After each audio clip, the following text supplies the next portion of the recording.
I move amendment number 1. I'm pleased to bring forward the Health Information Bill for consideration at report stage. Its purpose is to bring forward a number of statutory measures around the consistent sharing and use of health information while ensuring that it best serves the individual patient, healthcare practitioners and society as a whole. However, amendments numbers 1, 2 and 6, which are related and I understand can be taken together, concern technical amendments to Section 68 of the Patient Safety, Notifiable Incidents and Open Disclosure Act 2023, which I have agreed to carry as part of the Health Information Bill. The Patient Safety, Notifiable Incidents and Open Disclosure Act 2023 is a significant piece of legislation signed into law on the 2nd of May 2023, but Section 68 has not yet been commenced due to the need for a technical amendment to an existing provision. Alongside a number of other provisions, the Patient Safety Notifiable, the 2023 Act amends the Health Act 2007 to extend the powers of HIQA. Section 68 provides that a new section be inserted into the 2007 Act to provide the Chief Inspector with a discretionary power to carry out an independent review of a defined type of a serious patient safety incident, where some or all of the care of the patient was carried out in a nursing home. Prior to commencement, a query was raised as to whether the provisions of Section 68, as it stood at the time, included public nursing homes. It is essential that public nursing homes are included. This was considered by the Department's Legal Department and the Office of Parliamentary Counsel, and as the current definition of a relevant designated centre does not include public nursing homes, these amendments are necessary to ensure that public nursing homes as well as private nursing homes are covered by the provision, and therefore to bring the section in question in line with the intent of the Act, which it currently isn't. It is important to know it's not a new provision, but the amendment being forward today would allow us then to commence the rest at the earliest possible date. I would suggest. I also apologise to the House for the non-textual amendments, but that's nothing I can do about that. Okay. I move amendment number 3. This is a minor technical amendment to add the word "or" between subsection B and C in the definition of relevant person under the bill. Controversial. Pardon me? Very controversial. It is indeed, Deputy, one of the more controversial things we'll deal with today. The definition of relevant person primarily relates to Part 4 of the bill. Part 4 concerns the secondary use of health information for specified public interest purposes, namely a public interest purpose in the area of public and occupational health, policy and regulatory activities including in respect of service planning and performance management and statistics. Under this part, the HSE will be empowered to request and receive from a relevant person health information for these specified public interest purposes. The provisions set out under Part 4 will therefore support greater and effective use of information and data, including in support of a number of activities, and it is a critical step in ensuring that we move beyond our current, often fragmented and even reluctant approach to information sharing. These obstacles to information sharing remain in place. They do not serve the interests of the Irish public. They frustrate our collective efforts to provide for health service improvement commensurate with the sustained and substantial public investment in health and social care. The bill will provide a clarity in law that will allow us to surpass these obstacles and to join other EU nations who have made more progress in digital health and social care. A relevant person is defined under the bill as a body established by or under an enactment to perform functions in relation to health services, Section 38, Section 39, bodies under the Health Act 2004, or private providers who have entered into an arrangement with the HSE to provide health services. This amendment is therefore a technical amendment to clarify that a relevant person can fall under any one of those 3 categories.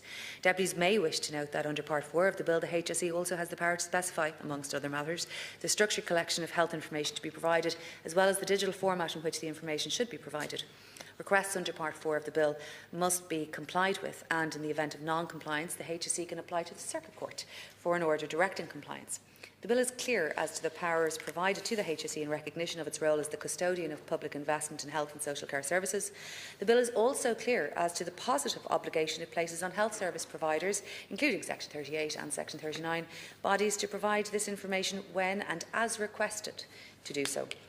Of course, it should not be necessary to wait for legislation to be enacted to ensure that there is a full alignment of reporting across our publicly funded health and social care services and to ensure an effective and efficient use of resources. This should be happening in any event under existing provisions and arrangements, including the service level arrangements, which Section 38 and Section 39 bodies are required to enter into with the HSE in return for the very significant levels of public funding received.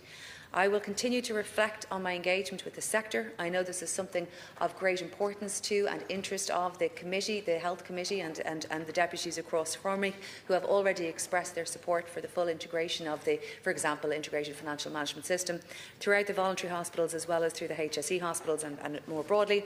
I will continue to reflect on our engagement with the sector, and should I consider it necessary, or should deputies consider it necessary, we will bring forward further legislative provisions or other measures to ensure that this obligation is complied with without exception. Thank you, and I thank both deputies for your very clear political direction, your very clear statement of intent in relation to this, which aligns with mine, and I think aligns with the broader public interest in the supervision of public funds. I think from the perspective of the patient, I honestly believe that the patient doesn't know whether they're attending a voluntary hospital or a HSE hospital. And I think if you're attending in a trauma or in a vulnerable situation, you honestly don't care whether the structure of the hospital to which you're presenting in need is a voluntary hospital or otherwise. They particularly don't care when they know that as a taxpayer they are funding all of the hospitals, and indeed we are funding all of the hospitals essentially between 95 and 100%. So there's simply no question that they're publicly funded. The staff are public servants, and the background to them, of course, is that they come from from the days before, where health services were in large part provided by religious orders, and that's as may be. Many of them are providing simply exceptional service, extraordinary clinical outcomes, extraordinary research, but they are nevertheless entirely funded by the public system and must adopt those structures. I set out some measure of reserve, as it were, to bring Seanad amendments, because I'm very conscious that there has been sustained engagement for a number of years in relation to this, and it hasn't happened. There's been sustained political direction and engagement from myself and from Minister for Public Expenditure in this part of the year, and of course the service level agreements going into 2026 will be exceptionally clear as to the need to do this. But I reserve some position, because what I would like to see from the voluntary hospitals is communication to me about their timeline for this. It is, I think, incumbent on me to provide, for example, to the Health Committee or indeed to the Public Accounts Committee, a list of the voluntary hospitals, the budget that each of them received in 2024 and 2025, the number of public servants that are working there, and I believe it's appropriate for me to be able to provide you with a timeline as to the implementation hospital by hospital of IFMS. I'm not presently in receipt of information that enables me to do that. Were I to receive that sort of enthusiastic engagement from the voluntary hospitals, say within the next number of weeks, it would ease my path to providing that sort of accountability both to the Controller and Auditor General and to your good selves as the lead members of the Health Committee. Dr. Cullinane. If I may. There's no tension between me and any part of the health system. I think there's a report of particularly an engagement in relation to one of the voluntary hospitals and the chair, and there is a difference of opinion which I think was aired in the media. My broad sense is that there is exceptionally good work being done in voluntary hospitals. Many of them have, for example, addressed their trolley situation in exceptionally good ways and are to be commended for that. I think there is a difference of understanding in relation to, for example, the role of the board and the obligations of the board, who take their obligations under the Companies Act very, very seriously. Of course, the first obligation of any company director is to comply with the law of the land, and indeed to comply with the direction of the funders and the shareholders, where that is appropriate within certain sectors.